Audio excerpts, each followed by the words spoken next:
This is a bigger shift than when like the MLS and internet leads came out, when brokers were like, how do I talk to these strangers from the internet? Remember that? Do you know those brokers that if you gave them a lead, they're really, really good at showing property? And you wonder, like, why don't they have more business? It's simple, because they didn't adapt, change, and grow, right?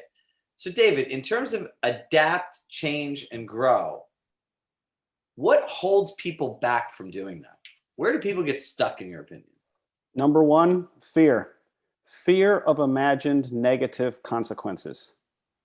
Whenever it involves something like growing or changing or something like that, very often what pops up to us first is a worst case scenario.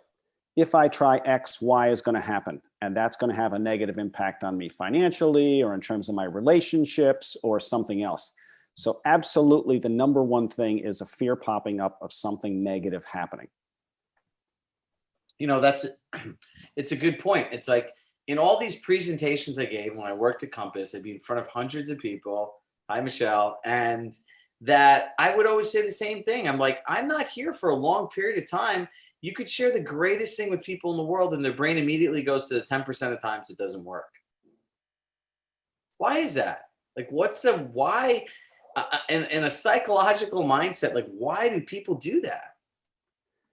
Part of it is, Shirag, that we're wired for that.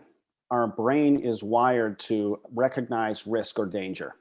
And it's just part of our biological architecture. It's why we have an amygdala in our brain. It's why we have this fight or flight response to risk.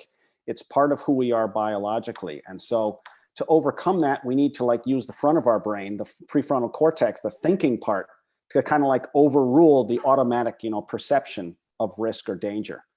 And so if we're wired to see danger as this big, when it's really only this big, we're probably holding ourselves back. And so what we can do is, this is the difference between reacting and responding. So reacting is you interpret something as risky, and then there's an immediate response: stop, or run away, or give up, or change to a different approach. Sometimes changes to a different approach might be good, but sometimes actually hanging in there would have been the best approach. However, what we can do is respond rather than react immediately out of like an instinctual response, is to be able to take a step back, look at the situation, think it through, ask a few questions of ourselves, come up with a couple of answers, and put ourselves in a position to make a considered response rather than simply an unconsidered reaction. So there's psychology of it. And now I want you guys to think about thought response control. Every time your brain goes there, it just ask yourself the simple question: is this going to get me to my goals? And all the time that negativity's no, right? And that goes back to the beginning of what he said, having courage and resilience and flexibility. All three of these things will tie into making better decisions. So look, three things you need to focus on. Number one, you need to stick to the plan. Number two, you need to stick to the plan. Number three, you need to stick to the plan.